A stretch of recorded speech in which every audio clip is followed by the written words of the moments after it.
사실은 방치하면 악화되어 치료가 어려워지고 불가능한 경우도 있습니다. 또한 약시나 시력 저하의 원인이 될 수 있습니다. 안녕하세요. 동구리TV 소아과 성형외과 전문의 문현식입니다. 안구는 안구에 부착된 6개의 근육, 외안근에 의해서 움직이게 됩니다. 상하 좌우로 움직이는 4개의 굳은 근육, 눈을 회전시켜주는 2개의 빗근으로 구성이 되어 있는데요. 이러한 외안근들은 두 눈에 언제나 같은 곳을 바라볼 수 있게 서로 조화롭게 움직이게 됩니다.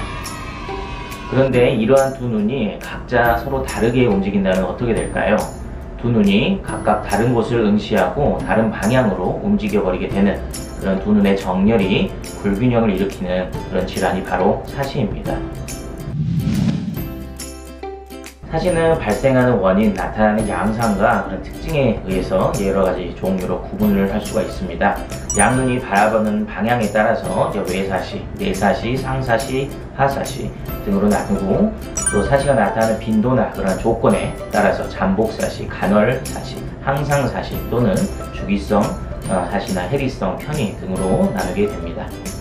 눈의 굴절 이상과 관련되어서 굴절과 비굴절 사시로 나누기도 하고, 나타나는 시기에 따라서 선천사시, 명화사시, 후천사시로도 나누게 됩니다.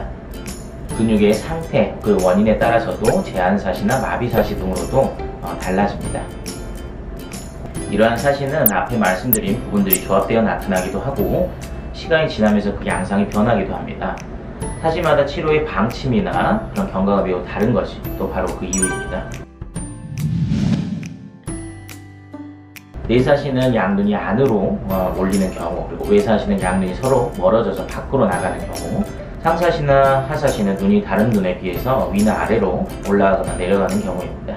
이 중 내사시와 외사시를 수평사시라고 하고, 상사시와 하사시는 수직사시라고 합니다.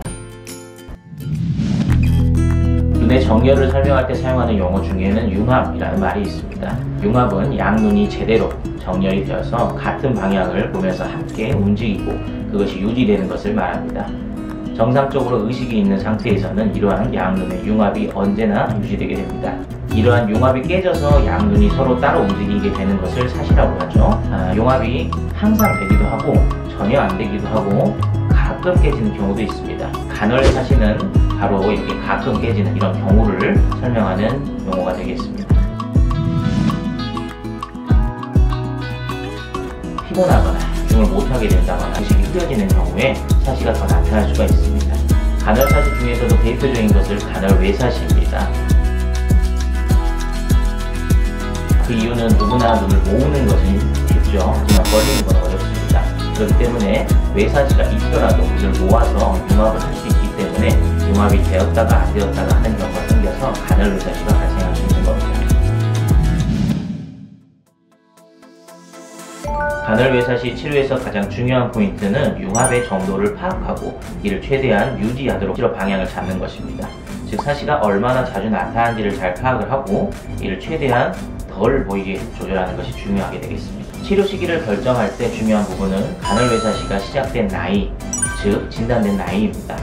눈의 움직임과 사시의 정도는 대개 10살 전후로 고정이 되는 경향이 있습니다. 10살 이전에는 사시가 더 쉽게 진행될 수 있지만 10살이 넘어가게 되면 사시가 쉽게 진행하지 않고 재발률도 낮아지게 됩니다. 물론 이렇다고 무조건 10살 무렵이 될 때까지 사시 수술을 안 하고 기다리는 것은 옳지 않습니다. 무턱대고 방치해서 사시의 각도가 또 너무 커지게 되거나 융합의 빈도가 현저히 줄어들게 되는 경우도 있는데, 이런 경우에는 뒤늦게 수술을 하더라도 결과가 좋지 않고 재발을 더 쉽게 하는 경우도 있습니다. 이처럼 그 사시의 양과 정도, 그다음에 빈도, 발생 시기 등을 종합적으로 고려해서 적절한 치료 방법을 선택해야 되기 때문에 진행 양상을 꾸준히 주기적으로 확인하는 것이 중요하겠습니다. 사시라고 무조건 모두 수술이 필요한 것은 아닙니다. 아예 수술을 안 하는 그런 사시도 있으니까요. 간월외사시가 가장 많이 발생을 하고 가장 수술을 많이 하는 그런 사시의 종류라서 간월외사시를 기준으로 먼저 설명을 드리겠습니다. 간월외사시는 보통 10살 전까지는 사시의 빈도가 적고 각도도 안정적이라면 수술 시기를 늦추는 것이 유리하게 됩니다. 수술을 당장 해줘서 고쳐주는 것이 부모님들이나 가족들에게는 안심이 될 수 있지만 융합도 좋고 각도가 적은데 불필요하게 이른 나이에 빨리 수술하게 되면 오히려 재발률을 높이는 꼴이 되기도 하니까요. 그러기에 각도도 크고 융합도 나쁜 경우가 아니라면 전문의의 주기적인 진료와 진단을 통해서 수술의 적절한 시기를 결정해야 합니다. 수술을 아직 하지 않아도 될 정도로 각도가 작고 융합이 좋다면 계속 융합을 좋게 유지하기 위해 근거리 사물을 장시간 보는 그런 나쁜 습관을 자제해야 합니다. 사시 증상이 있다면 언제나 사시소아과 전문의의 주기적이고 적절한 진료를 통해서 관리와 치료를 받으시길 바랍니다. 사시 수술은 두 눈이 제대로 정렬될 수 있도록 눈을 움직이는 외양근의 위치를 수정하는 겁니다.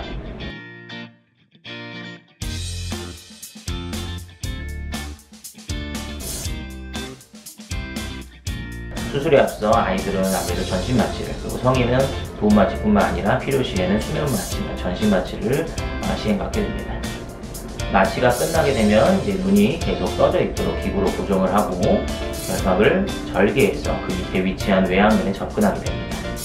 외양근을 절제해서 적절한 위치로 옮기는데 너무 당겨져서 그렇게 과하게 돌아가게 했던 근육은 느슨해지도록, 그리고 당김이 부족해서 그렇게 느슨했던 근육은 다시 당기는 힘이 강해지도록 조절을 하게 됩니다.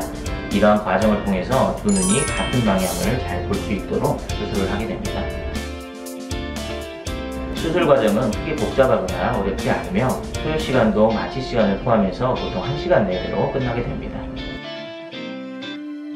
수술 시 입원이 필수는 아닙니다. 다만 이제 전신 마취를 하는 경우에는 더 안전한 회복을 위해서 오전에 입원을 해서 수술을 하시고 오후에 이제 좀 경과를 보고 회복을 한 후에 퇴원을 하시게 됩니다.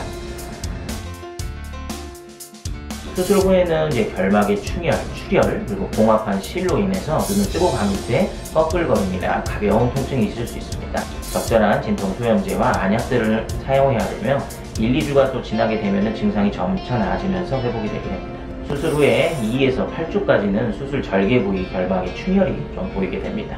하지만 이제 점차 시간이 지나면서 옅어지게 되고요. 2, 3개월이 지나게 되면은 결막의 상처가 완전히 아물고 흉터도 보이지 않게 됩니다.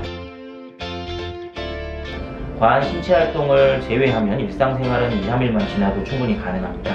세수나 머리 감기는 눈에 물이 들어가지 않도록 주의하면서 수술 다음날부터 가능하고요. 일주일이 지나면 물이 닿는 세수나 샤워도 조심하면 가능합니다. 다만 수영이나 전신을 적시는 그런 목표, 이런 경우에는 4주 동안은 피해 주시는 게 좋습니다. 과도한 자극은 수술 부위에 심한 염증이나 감염을 일으킬 수 있기 때문입니다. 내사시는 외사시와 반대로 양면이 서로 안으로 몰리는 사시를 말합니다. 내사시는 여러 종류로 분류가 될 수 있는데 흔하게 볼 수 있는 내사시는 3가지로 설명을 드리겠습니다. 첫 번째로는 가장 흔하게 볼 수 있는 내사시는 굴절 조절 내사시입니다. 우리가 근거리 사물을 볼 때는 눈은 크게 3가지 운동이 동시에 일어나게 됩니다. 눈이 안으로 모이게 되는 눈모음, 수정체가 두꺼워지는 조절, 그리고 동공이 줄어들게 되는 축동인데요. 이때 조절이 너무 과다하게 되면 눈모음도 과다해져서 생기게 되는 게 바로 굴절 조절 내사시입니다. 이 정도에 따라서 비굴절 조절 내사시, 부분굴절 조절 내사시 등 여러 가지가 있고 복합적으로 나타나기도 합니다. 흔히 우리가 수술이 필요 없이 안경만 쓰면 해결이 되는 사시가 바로 이 굴절 조절 내사시가 되겠습니다. 두 번째로 요즘 들어 비중이 높아지고 있는 급성 흡천 위치 내사시가 있습니다. 근시의 유병률이 높아지게 되고 근거리 작업이 아무래도 많아지게 되면서 발생을 많이 하게 되는데요. 근거리 사물을 과도하게 보다 보니 양눈을 벌리는 뇌질근과 놓으는 뇌질근의 균형이 깨져버려서 눈모음이 계속 지속되어 버리는 형태의 사시가 되겠습니다. 세 번째로 보통 생후 6개월에서 12개월 사이에 생기게 되는 영아 내사시가 있겠습니다. 시감각이 발달하는 과정에서 양눈의 감각 융합에 문제가 생기고 고기부터 눈이 따로 움직이게 되는 경우인데요. 이를 방치하게 되면 평생 융합에 문제가 생길 수 있는 그런 사시입니다. 이와 같이 내사시는 종류별로 원인과 치료 방법이 다 다르기 때문에 정확한 진단과 적절한 치료가 중요하게 되겠습니다. 영아 내사시는 생후 6개월에서 12개월 발생하는 그런 내사시를 말합니다. 유전적으로는 사시가 있는 부모의 약 30%에서 영아 내사시가 있는 아이가 태어나게 되고, 환경적 요인으로는 저산소증과 같이 뇌 또는 신경계 이상이 있을 때 발생하게 됩니다. 영아뇌사시는 미관상 문제뿐만이 아니라 약시와 다른 종류의 사시가 동반되는 경우가 매우 흔합니다. 가장 중요한 것은 치료가 늦어지게 되면 융합이 깨지면서 양아치와 미체시 능력이 발달이 안 돼버리거나 이상이 생기고, 나아가서는 양아치 결핍을 초래할 수 있기 때문에 되도록 18개월에서 24개월 이내에 빨리 수술해야 하는 것을 권유하게 됩니다.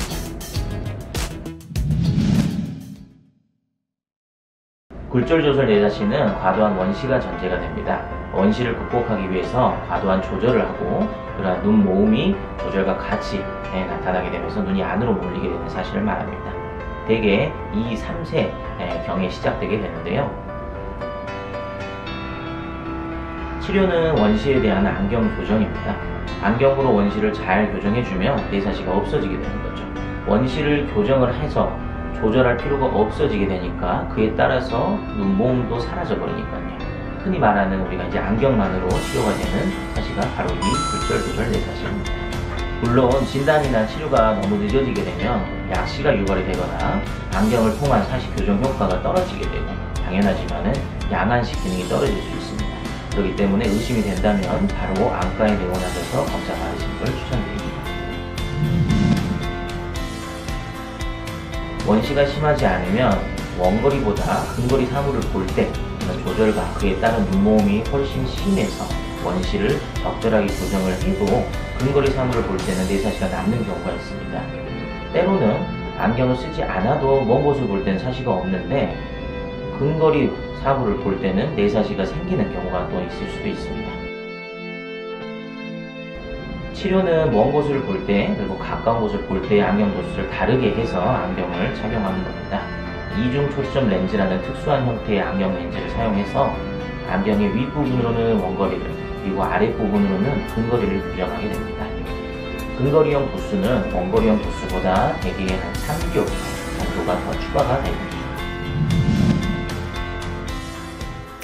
이러한 뇌사시가 한 가지 원인, 그런 기전이 아니라 여러 기전이 동시에 나타나기도 합니다. 일부는 원시에 의해서 조절에 의해 발생하기도 하고, 또 일부는 조절과 상관없이 발생하는 경우도 있는데, 이런 경우를 부분조절 뇌사시라고 합니다. 원시를 교정하는 안경으로 분명 사시 각도가 줄어들긴 했지만 멀리서나 가까이서나 볼 때 모두 사시가 어느 정도 남는데, 이렇게 남는 사시에 대해서도 그 각도의 양에 따라 프리즘 안경 또는 수술로 교정하게 됩니다. 아이들은 어른과 다르게 계속 성장합니다. 성장하면서 안구의 상태도 계속 변하게 되고, 일반적으로 성장을 통해서 안구의 길이가 길어지면 원시가 줄어들고 안경을 벗으면서 사시가 보이지 않게 되는 아이들도 있습니다. 다만 원시가 너무 많았다면 적절한 성장을 통해도 소량의 원시가 남아서 얇은 원시 안경으로 사시를 조절하는 경우도 있고요. 때로는 원시를 적절히 교정을 해도 나중에 비조절성 성분이 추가가 돼버리면서 뇌사시가 더 발생하기도 하고, 잘 조절되다가도 어느 순간 치료 없이 방치되어서 잘 맞지 않는 그런 안경을 오래 쓰다 보면 뇌사시가 급격히 진행하는 경우도 있습니다.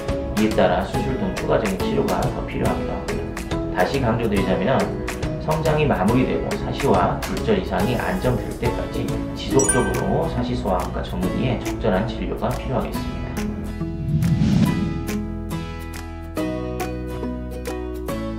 수직사시는 양눈이 한 눈은 위로, 다른 눈은 아래로 향해서 두 눈의 정렬이 맞지 않는 경우를 말합니다.